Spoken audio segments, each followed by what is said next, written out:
Hey everybody, thanks for listening to the podcast. I love all of the DMs and the calls and the emails, and I realize that we've formed somewhat of a community, and that excites me, and I want to get to know you all a little bit better if you're interested.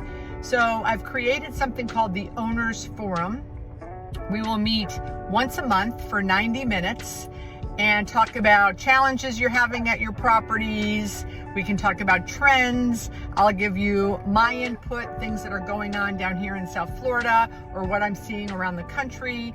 You'll have other people in the group around the country sharing what's going on in their strip center world.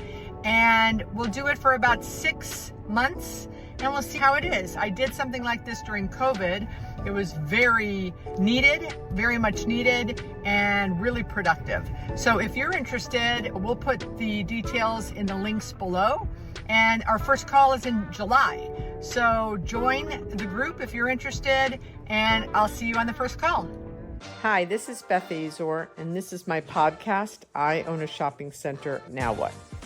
So today I want to share a little story and my take on rents on retail centers, which I think might be different than the world.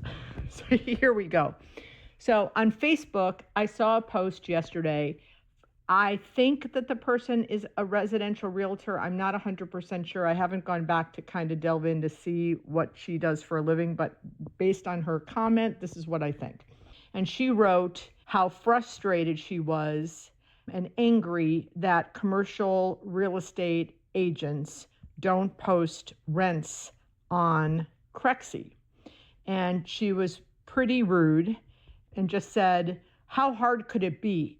Right? And instead of putting the rates, I guess commercial real estate agents put something that says call for info or something.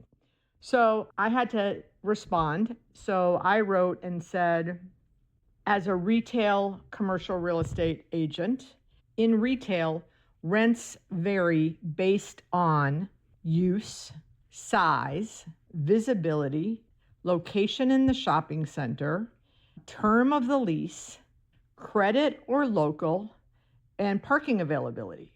And every time you do a lease, the next lease should be more rent. So I said, based on all of those things, it would not even benefit me to put a range because it's all over the place. I have not yet gone back to Facebook to see if she's responded or if anyone else has responded. She did have other comments about how lazy commercial real estate agents were. So that brought me to my thoughts for this week's podcast to make sure that you all know this is my take on setting rates for our properties, right? If you have a pizza guy and a jewelry or a pizza restaurant, you can get significantly more rents per square foot for those two uses than you can a bike store. And it has a lot to do with margins. Additionally, location in the shopping center. I know you guys know this, but if you are front and center at the main entranceway, maybe on a front outparcel of a property that, the anchor is 800 feet, deeper, the front spaces, due to location and visibility, garner more rents than the spaces in the back. Or an end cap versus an elbow. Obviously, small spaces versus larger spaces. For a 20,000 square foot space, maybe you get $8, and for a 1,200 square foot space, you're going to get 20. So rarely do I even put my stuff on these online sources.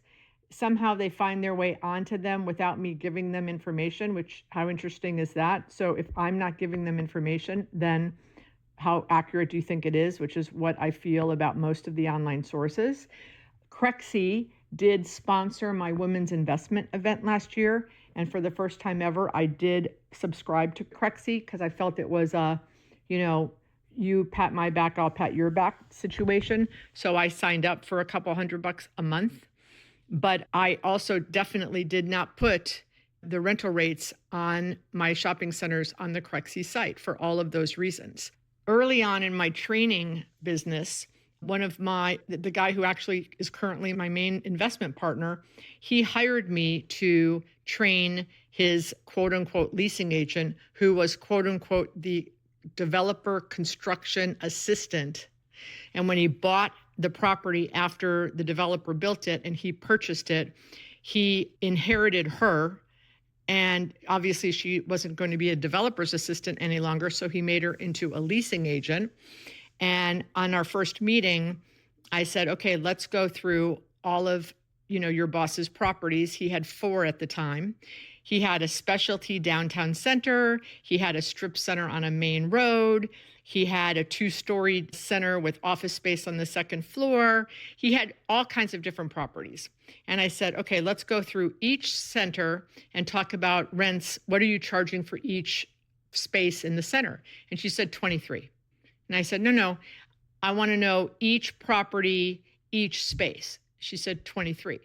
I said, you're charging the same rent on the 2nd floor office space as you are next to Publix supermarket in the strip center on the main road? She goes, yes, 23. I said, okay, now I know where to start. And I took over. They were negotiating with a bank deal with multiple locations. The bank wanted to be on this main street of this specialty center. I said, no. That's where boutiques and ice cream and restaurants go. The bank is a destination. We're going to flip them to the back of the shopping center. And the 23 they thought they were going to pay, they're not going to pay 45 on the back.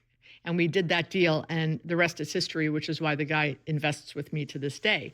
He loves me because I upped his NOI, but they didn't know. You don't know what you don't know. And I realized this morning when I was driving to my property thinking, what am I going to talk about on the podcast this week? And I realized I want to make sure that you all know that each space almost could have a different rental rate. The end cap could have a different rental rate than the elbow, could have a different rental rate for the bike store versus the jewelry store. And it's okay to charge different rents. Now, does that make it harder? Of course. It's way easier for this young woman to think that 23 is the price for her 75 spaces that she was leasing at the time. And I had to educate her that wasn't how we were going to do it going, further. So I hope this is not news to any of you and you are all following this hot take already. But in case you're not, and if you have any questions, don't hesitate to reach out, like, subscribe, share, DM me. And we did push the owner's forum. Thank you for some of you that signed up. But with all of the vacations this summer, we did push it to September. We will announce the date soon for those of you that have signed up. We'll email you. And if anyone else is interested in joining, it'll be a small community of shopping center owners such as yourself, where we will meet once a month, 90 minutes on a Zoom call, and to talk about things just like this. Have a great week.